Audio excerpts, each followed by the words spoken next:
So previously on the Donut Bag, we talked about how last week the week before last week, 2 weeks ago, they were on a 3-game winning streak. They beat the Capitals, they beat Toronto, and then they had an overtime loss to Montreal. And then lost to Toronto again. Then they come home last Tuesday and lose 5-2. While I was in attendance, they looked bad in front of me. Unforgivable. No, they looked absolutely terrible. And in particular, the top line of Crosby, Rust, and Gensel looked terrible. I think they were on the ice for all 5 Toronto goals. Then they go on a Midwest trip and win 6-4 in Minnesota, win 3-0 at Winnipeg, and then win 5-3 in Chicago. Wow, what a difference a week makes. Yeah. And what a difference with Sidney Crosby, who has 10 points in those 3 games. What do you think happened? I think he watched our podcast. we are influencing this team. No, it's just crazy because I felt bad actually after our last podcast. I didn't sleep that night. I was lying in bed going, oh my God, I went too far. I crossed the line because I kind of teared into Sidney, and I felt bad. I genuinely felt bad because that's not, as a coach, that's not how you motivate your players. And I'm not saying I'm his coach, I'm just saying hypothetically. So what I did being a coach was something that I'm really highly against, but it worked. I mean, he had 4 points against hold on, sorry. Refer to my Minnesota notes. Yeah, he had 4 points, 2 goals, 2 assists against Minnesota. And then he had 2 assists against Winnipeg. And then he had a goal and 3 assists against Chicago. And yeah, so maybe he is, who knows, but either way, maybe the message got to him somehow, and he totally brought his game to life, and I could not be more pleased, literally. It wasn't just us. There were so many people that were saying, what is wrong with him? Something is wrong with him, and something is wrong with that line. And since then, basically, Rust was taken off that line, which you wanted him like taken out of the 3rd or 4th line, but he got taken to the 2nd line, and Raquel came up to the 1st line, and it just seems like Crosby, Gensel, but Raquel didn't really get too many points either, so I don't think Raquel's the big deciding factor in this, and I still don't think it was a good idea to tear apart our best line to save Sidney. He can do things on his own. He could play with Dumoulin on his wing and still get the job done. And I know Dumoulin's a defenseman before people lose their mind. My point is that it was a gamble to tear apart Gino's line. And yes, Russ can play well with Gino. Russ still isn't really, he did get a goal in the last 3 games, but he's still not cutting it for me. I think he needs a little bit more inspiration. But so far, we're winning. Sidney's playing well. If Gino's line starts to, tanker, then we'll have to talk about it. Yeah, my words are great. Laryngitis has got me, but my brain isn't functioning either. My words aren't great either, but yeah. I mean, the top 2 lines are I mean, still Malkin and Zucker are playing really well together too, which is great. I don't know about Zucker. I'm gonna call him Zucker because he sounds like a sucker, and he rhymes with sucker, and I like suckers, and it also rhymes with my favorite cuss word. So mother I wasn't Zucker. gonna say that though. But I think that I think, sorry, interruption. I think that it's good to run with what we have so far. I noticed Dumoulin has been brought back down to the 2nd pairing, and our 3rd pairing. And I will have to say, Dumoulin's been good. The last 3 games, Dumoulin had one turnover in the last 3 games. And aside from that, he's been really good. One missed shot. Defensemen aren't expected to shoot so much, but he's knowing his position. He's playing his position better, which I like to see. Whether I'd keep him down on the third pairing, I don't know. I would just go with what works, and Pettersson and Letang seem to be doing fine. I guess we need to, I guess the only thing I would say going off the last 3 game win, no, 2 game. We won the last 3 games. We won the last 3, yeah. There we go. Thank you. Is roll with this roster, this lineup. Roll with it consistently until Christmas break. Let these guys build up some chemistry. I know they know each other, but I don't find that the Penguins have an identity yet. And they don't have that, that family feel that we had back in 15 through 17. 2015 through 2017, it was different. It was a different feel when they were on the ice and on the bench, and everything was so fluid and natural and beautiful, and they were having fun. And I've noticed, they're having fun. They came out. They came. That was another one of my tears. I went on saying you gotta have fun. They came out in game against Minnesota and won 6-4. Now they let in 3 goals in the third period, 1B, from Minnesota. They let Minnesota score 3 goals in the third period. This is a problem. And then it happened again with Chicago. This is a problem. Pittsburgh needs to learn how to hold on to their lead and shut down the opposing team's offense, because this is gamble, and players, opposing teams know this is a weakness of Pittsburgh. They know, okay, they get tired out and they get the lead and they don't try as hard. So let's reserve our energy and then play them really hard in the third. Pittsburgh has become very, very predictable.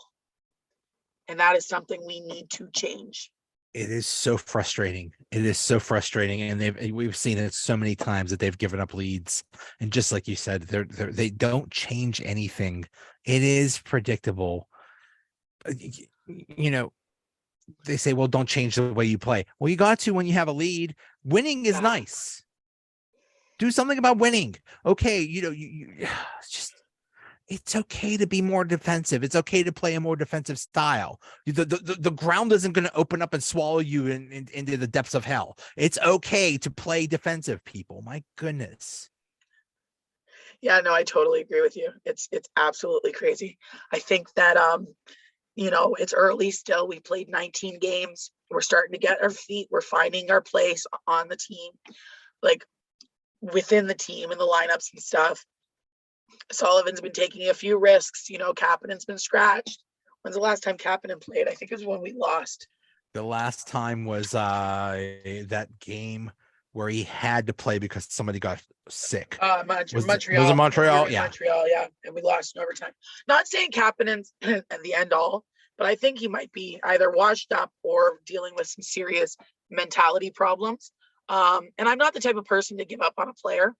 I'm the type of person to give the player the benefit of the chance and the ability. I'm so sorry with my voice. The ability to redeem themselves. We see it happen with goalies. Like, for a minute, come on. I was happy Murray won that game.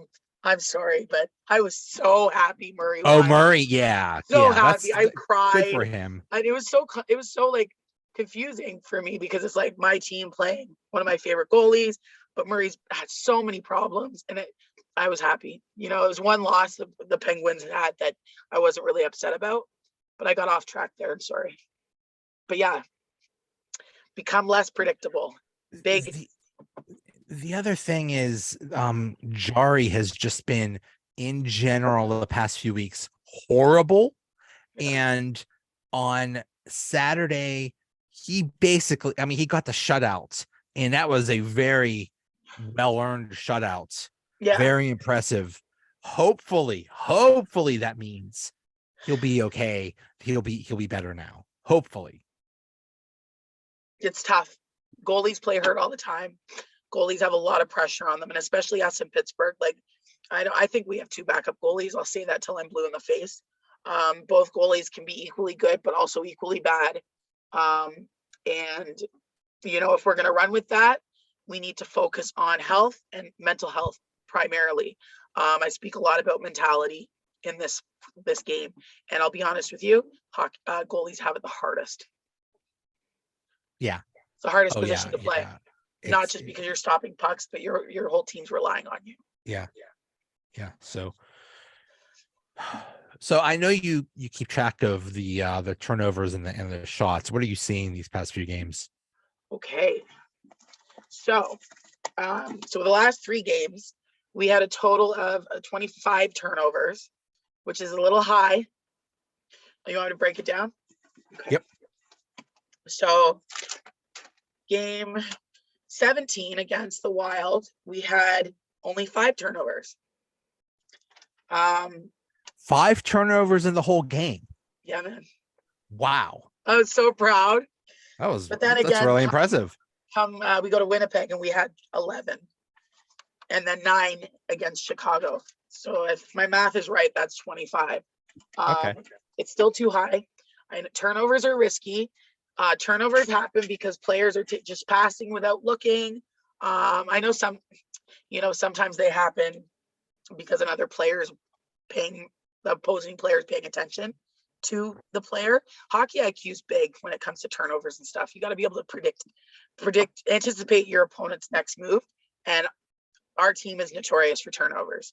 So you got to slow down a little bit, keep the puck on your stick. Don't pass it necessarily till you know you've got a man, and communicate. You got to communicate with your teammates when you're on the ice, because turnovers are the most risky thing you can do. You're setting yourself up to be scored on because you lose control of the puck.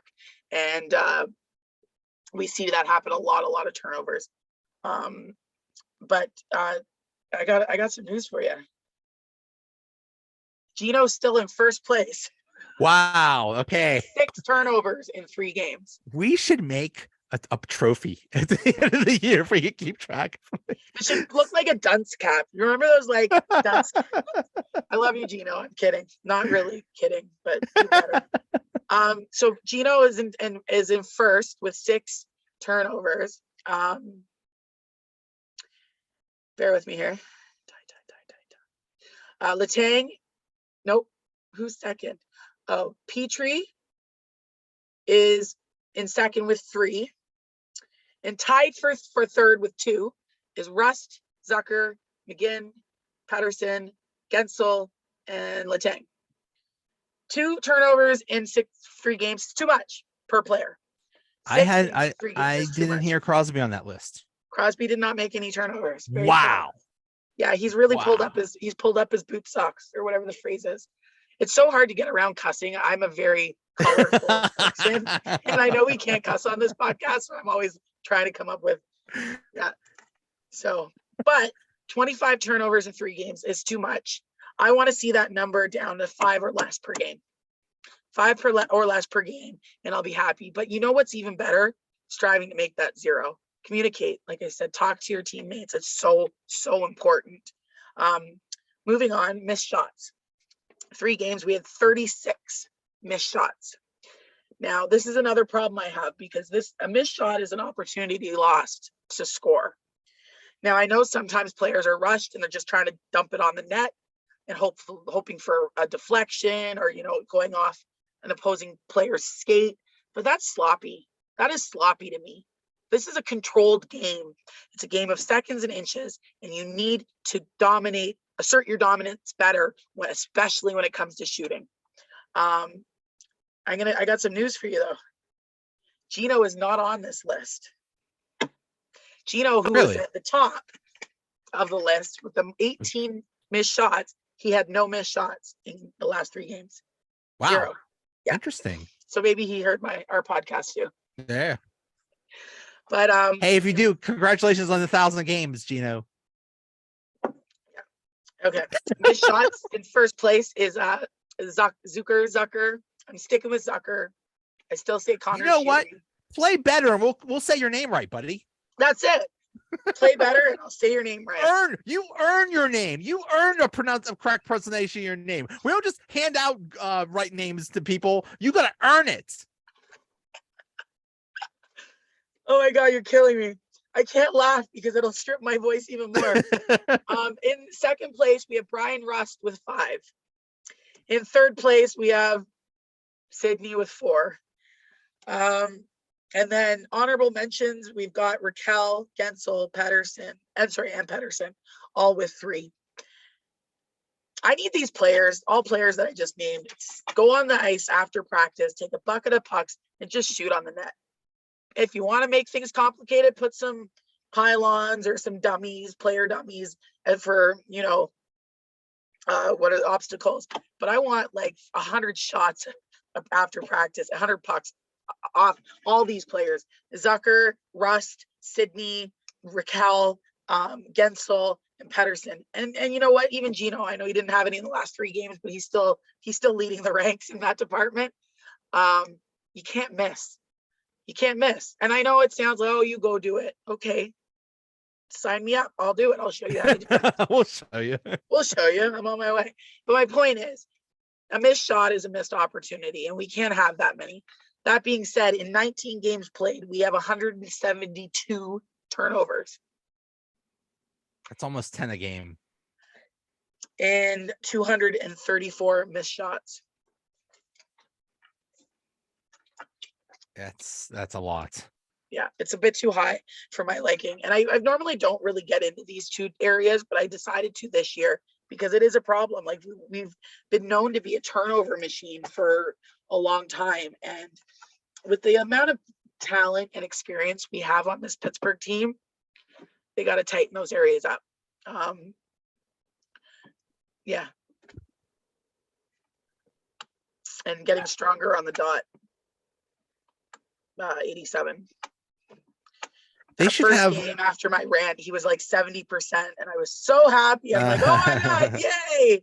And then it just kind of went down. It's a confidence thing, and he can change that. Absolutely, he can change that. Do it. They should have, they have him on the at the All-Star game. They have the net with the plates on each corner. It's like a shooter tutor. It's just instead of having the shooter tutor up, yeah, the plates. I don't know if I'd necessarily, like, yeah, do that. Like, whatever it is, just get those pucks on the net. Work on accuracy. This team primarily, I'm trying to find my old notes here because I wrote down them all. Yeah, missed shots. Yeah, this team has an issue with accuracy. And I'm not asking for a lot. You guys are paid a lot. Just do better. I'm gonna try to find if there's another way to get this. Anyway, looking ahead to this week, we have Calgary at home on Wednesday, and that's always the big night before Thanksgiving game, which gets, it's always, I guarantee it'll be a sellout because everybody's home for the holidays. Then it's on Friday, it's at Philly, which I believe is the first game against Philly this year. Yeah. And Torts. Oh, Torts. Always a good time when you play Torts. Yeah, I'll be watching that game, the pregame, the postgame with popcorn, all ready for it. God, I love that man. Love him. He's one of the most colorful coaches in the league, and I wish we could have more, colorful. He's so entertaining. He's so entertaining. So he nails it. I cannot wait because his big thing is that the whole league caters to Sid and Gino, that they get preferential treatment and everything's about them. I love stuff like that. We need people with personality instead of coaches and players just giving cliches and the vanilla answers. Like, I mean, a lot of players are still very vanilla in their interviews. Gotta get pucks deep, pucks on the net. We gotta do better. Play one game at a time. Yeah. But you know what? I don't watch hockey for their personality off the ice. I watch for how they are on the ice. But it is fun to see like a little bit of pizzazz That's why I was a big fan of Sean Avery, because he had personality. Oh, You know, wait, as a commentator or as a player? no, just as As for a the Potter.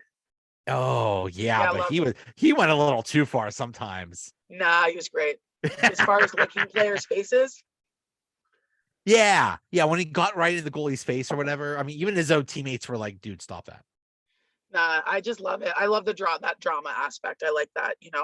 I tweeted about it a couple days ago that every NHL player should be mic'd up on the ice, and they should do an adult only stream where there's no commentation, like there's no announcers broadcasting the game. All we hear is skates on the ice and everyone talking to each other. Is that all it is? Is just them swearing? No, they Do chirp the each players other. swear It's a funny. lot? Oh yeah. What? Do players Well, swear no, a lot on the ice? they do, and you can hear that. You can hear that on TV Oh yeah, that's true. for the most part. But just some of the conversations is funny, and like when players are talking to each other on the bench, it's funny.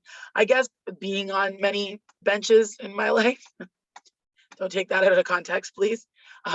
You just see I remember in the 3HL tour, our championship game for the season, my team, wasn't my team? Yeah, my team, the Guelph Brewers were playing, I think, the London Knights. It's a 3-on-3 men's professional hockey league. Anyways, my team won, but both benches cleared off, and there was a huge fight at the end of the game. And I'm there screaming, "Knock it off, boys, knock it off." It was highly entertaining. I was just worried someone was going to get hurt, and I was kind of acting, medical trained.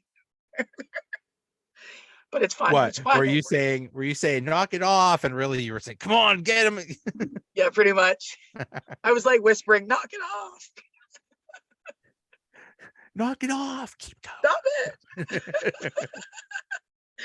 But it's funny. It's just one thing I like about hockey is the emotion. It's a highly emotional game, and a lot of players are very passionate about it.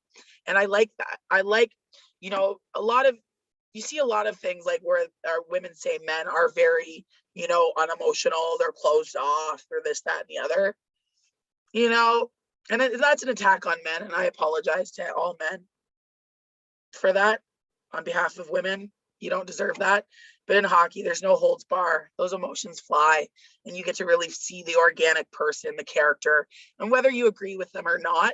For example, Sean Avery's mouth or Brian Marchand's tongue. It's entertainment, and it shows these players as they are, and I think it's beautiful, and I love it. It's one of the reasons I love this game so much. Yeah, let the players just be themselves, and yeah, man, whatever happens. I think so. All right, well, get better. We can't say you have a laryngitis or something like that. They don't say that, they don't be specific about injuries. So we'll just say you have an upper body injury. Yeah, upper body injury. So the other podcasts don't target your voice or something like that. I don't know. Yeah. So you have an upper body injury, and you're episode to episode. I'm playing through the pain, baby. It's the Stanley Cup final. Let's go. You're not at 100%, but you're still playing at a high level. All right. Oh, you're too funny. I'll see you. All right, Joe. Cheers. Bye.